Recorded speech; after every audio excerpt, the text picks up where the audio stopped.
खा खा के थक जाओगे, मांस ही थोड़ी जाएगा खाने के लिए। सोचो तुम किसी का मांस खा रहे हो, दैत्य हो, मांसाहारी मानवा, प्रत्यक्ष राक्षस जान, और वाकी संगत ना कर कोई भक्ति में हान। पहले राक्षसों को क्यों हम राक्षस कहते थे? मांस खाते थे वो, मांस भक्षण की वजह से राक्षस कहलाते थे वो। और देवी देवता संत महात्मा नहीं खाते थे, इसलिए अच्छे पुरुष कहलाते थे। नहीं तो कोई राक्षस में कोई कमी थोड़ी नहीं थी। राक्षस महाज्ञानी होते थे।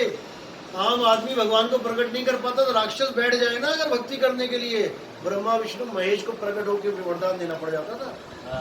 तो फिर राक्षस बड़ा है जिसने भगवान को प्रकट कर दिया, या तुम देवी देवता वाले बड़े हो जो केवल जाते हो भगवान को एटीएम समझ के मांगने के लिए, केवल भगवान मुझे ये दे दो, भगवान मुझे वो दे दो। और राक्षस भगवान को प्रकट कर देते थे, आना पड़ेगा, कैसे नहीं आएगा। भस्मासुर बैठ गया भक्ति पे, बोले शंकर को आना पड़ा। हिरण्यकश्यप बैठ गया, आना पड़ा। और बड़े बड़े देवी राक्षस बैठे, देवी देवताओं को आना पड़ा। तुम क्या कर रहे हो? मुझे बाइक मिल जाए, मुझे नौकरी मिल जाए, मेरे घर में सुख शांति हो जाए, मेरा बच्चा ठीक हो जाए, इससे ऊपर तुम्हारी सोच जा ही नहीं रही है। बस इसी को समझना है। अच्छी तरह समझ जाओ कि हम इस दुनिया में क्यों आए हैं, हम इंसान क्यों हैं, और बाहर कुत्ते बिल्ली क्यों भटक रहे हैं, ये छिपकलियां घूम रही हैं। तुम्हें इंसान क्यों बनाया? केवल इसलिए कि बेटा ये जन्म में मुक्ति प्राप्त करना है। मुक्ति कैसे प्राप्त करोगे? अपनी आत्मा को जान के, जिसको ना तो कोई शस्त्र काट सकता है, ना अग्नि जला सकती है, ना वायु सुखा सकती है, ना जल भिगो सकता है। आत्मा के अलावा किसी की पूजा नहीं करनी है। यही गुरु ग्रंथ साहब में लिखा है, लेकिन ये समझते नहीं है। गुरु ग्रंथ साहब में बिल्कुल क्लियर लिखा है कि आत्म देव पूजिए गुरु के पाए सुहाए। यानी अगर तुमने किसी की पूजा करनी है तो केवल आत्मा की पूजा कर ले भाई। आत्मा की पूजा में सबकी पूजा हो जाएगी। किसमें आत्मा नहीं है? राम जी के शरीर में राम जी की आत्मा, हनुमान जी के शरीर में हनुमान जी की आत्मा, सबके शरीरों में आत्मा ही आत्मा। तो एक आत्मा को पूजा तो सबको पूजा। शरीरों की कितनी पूजा करोगे? 33 कोट कहते हैं देवी देवता, तुम गिन नहीं पाओगे, नाम नहीं बता पाओगे। तुम 33 कोट देवताओं की बात करते, बता दो कितने भी देवता है? 33 करोड़ बना दिया कोट को। कोट होता है प्रकार। कितने कोट यानी कितने प्रकार के हैं? 33 प्रकार के देवी देवता हैं। उन्हीं देवी देवताओं से सृष्टि चल गई, लेकिन उन्होंने 33 कोटि को करोड़ बना दिया। चलो, अब जितने भी खाल वाले हैं तो समझो कि तुम्हारी खाल है, वो समझो तुम्हारे बाल हैं। अब कोई ब्लेड लेके तुम्हारे बाल काटे तो तुम्हें कष्ट होगा? नहीं होगा। किसी का पेट अगर तुम्हारे बाल से भर जाए तो तुम खुद काट के उसको दे दो कि ले खा ले। भाई तुम अपनी मेहनत की कमाई से रोटियां भी तो दान देते हो लोगों को खाने के लिए जी। भाई गाय के लिए एक रेडी आती है जी, गाय के लिए दान करो, बची हुई रोटियां डाल देते हैं लोग उसमें। वो भी तो तुमने ही कमाई है, तुम्हारे ही अंग है। अगर किसी की जान तुम्हारे बालों से बचती है तो तुम बाल भी देने को तैयार हो जाओ।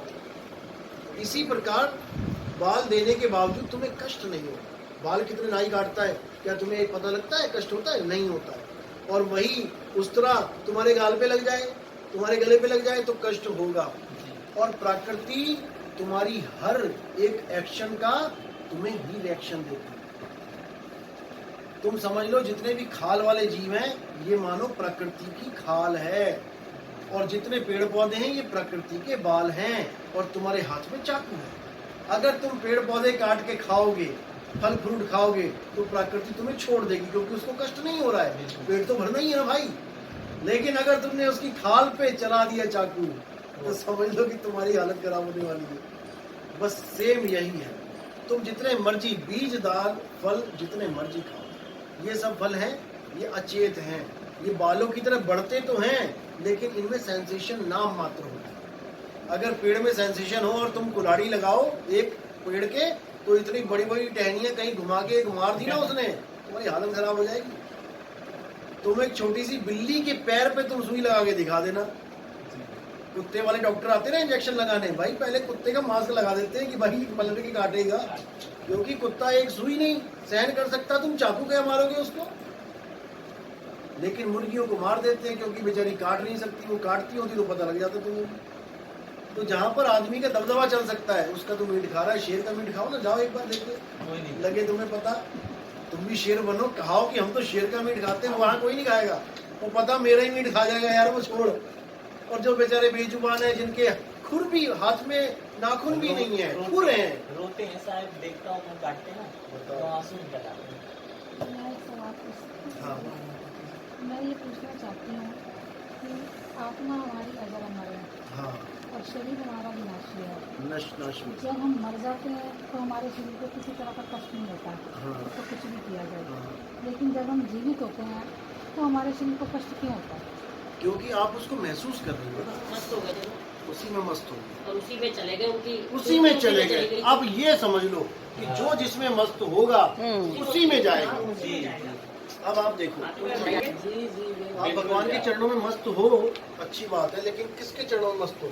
ईश्वर के ही पर आता है। देखो पहले ये समझ लो कि दो प्रकार की भक्ति होती है, एक जड़ पूजा होती है, एक चेतन की पूजा होती है, क्योंकि दो ही चीजें हैं यहाँ पे, जड़ चेतन।